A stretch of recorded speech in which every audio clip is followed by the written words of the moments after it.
Hello everyone, welcome back to the channel. Today we're camping at MacGregor Point Provincial Park. This is a park just outside of Port Elgin, Ontario, and it's open all year. So even in the winter, there's a lot of things to do, and it's got a little bit of everything. It's got trails, beaches, wildlife, and even ice cream. So let's go. So because this is an Ontario Parks provincial park, you just book it online. So one thing to note is that when you're booking through Ontario Parks is that if you're trying to book in the months of like summer, like when you decide to actually go camping, there's not a lot of campsites left, especially those that are within 2 to 3 hours of Toronto. You will find that a lot of it has been booked already. So for here, we actually booked this campsite way back January to February when they started opening up for the Ontario Parks reservation. So that's just one tip if you want to go to the Ontario Parks reservations website, is that if you have plans for camping, you should just go ahead and plot them way early and very advanced, because you're going to be running out of campsites really soon. So because it is Ontario Parks, I expect a smooth check-in, because this isn't our first time camping with Ontario Parks. This maybe is more than our 10th time camping. But for the first time ever, it wasn't a very smooth check-in with MacGregor Provincial Point Park. Because usually you scan a QR code, you need to check in, and you just say your name, and usually when you have the QR code, they give you a day pass for your car or an overnight pass depending on what you paid for, and you put it in your dash and then you just go right in.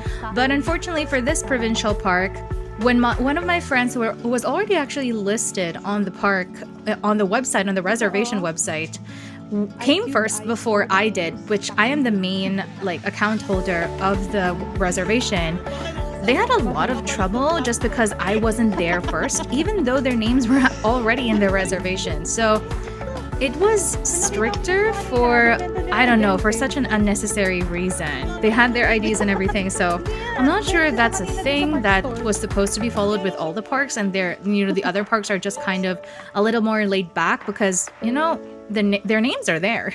Anyway. But okay, let's get a real talk on the campsites. The campsites here are a little bit too small.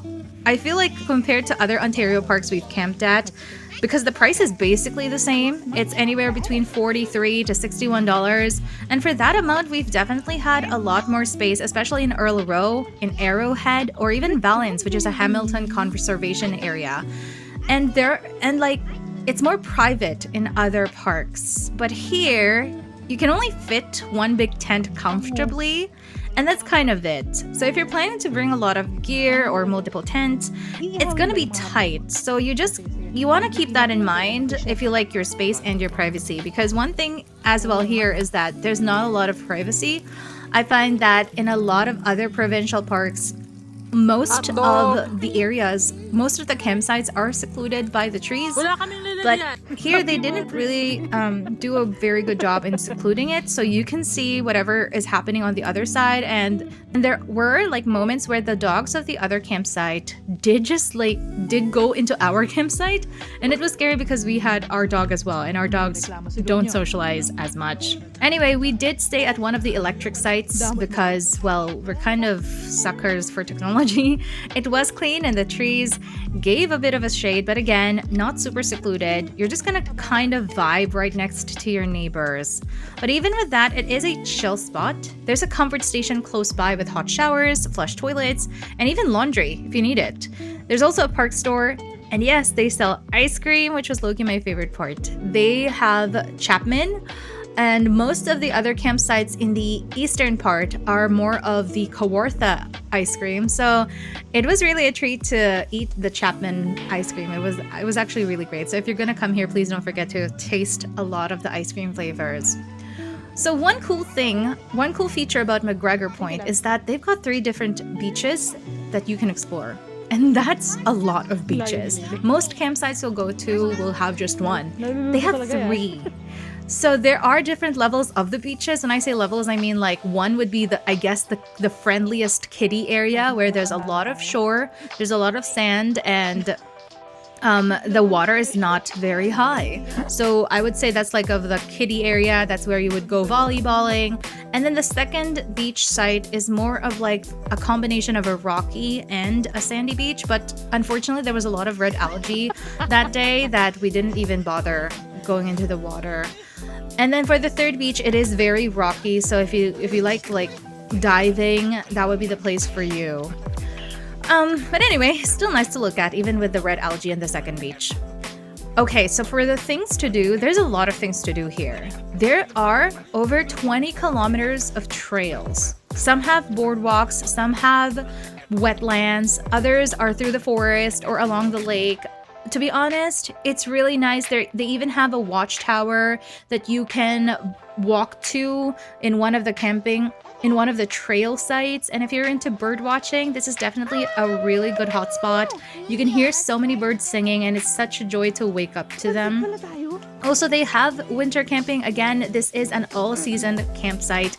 They have snowshoeing trails and even a skating loop when the snow hits. So watch out for that, because I find that when a campsite is good in the summer, it's also really beautiful in the winter. So check out if you want to come back for a snowy adventure. So again, just some tips and takeaways before I sign off, because I'm just going to let you enjoy everything that we have encountered in every clip that I have filmed through my meta glasses. If anyone's asking, I use my meta glasses, and that is why the resolution is like this. Again, campsites are small, so just plan ahead, pack smart. If you are going with a large group, a comfortable size of each campsite would be 6 people, including kids. So if you are a large group, you might want to be strategic about it and maybe book campsites that are right next to each other. So just look at the map. Again, it's not very secluded. So if you're going to be booking campsites that are across each other, it's actually quite strategic. Another tip for you is to bring a very, very, very, very, very long extension cord if you're using an electric site. Yes, it is an electric site, but sometimes it is shared. Like an electric outlet would be shared between 2 or 3 campsites, which means you don't know which site the electrical outlet would be. And if it so happens to be in your next door neighbor's campsite, then you would need a very long extension cord just to even use electricity at all. Another tip for MacGregor Point is that you should check out all of the 3 beaches, even if you're not swimming. They're really great for sunsets and photos. There's actually a really there's a real place in MacGregor Point that's called the Sunset Point. And according to staff, we didn't catch it, but it's the best viewpoint to see the sunset. And again, please don't skip the ice cream. It's really good. They're open on weekdays and weekends. And once you taste it, all I can say is you're welcome. For the price breakdown, again, there is a non-electric site for $43.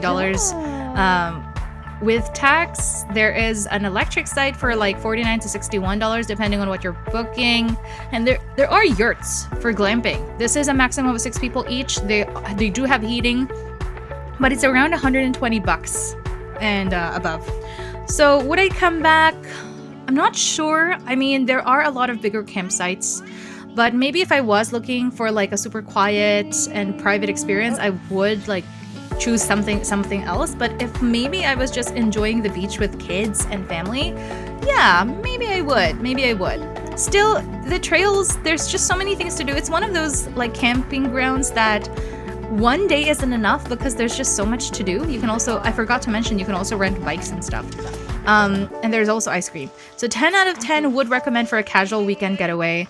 And let me know, what kind of camping setup do you usually bring, and if you'd like to try MacGregor out. Don't forget to like, comment, and subscribe. See you in the next park. A washroom. Hindi ko alam kung may...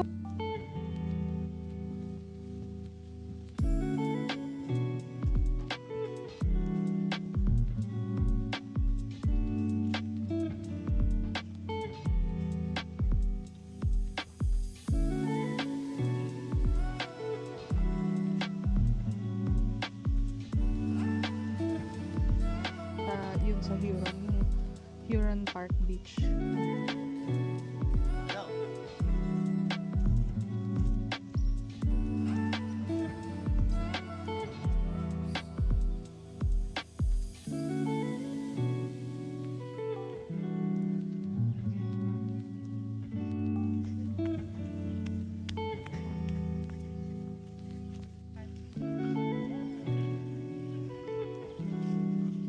Oh, siya yung nadapa.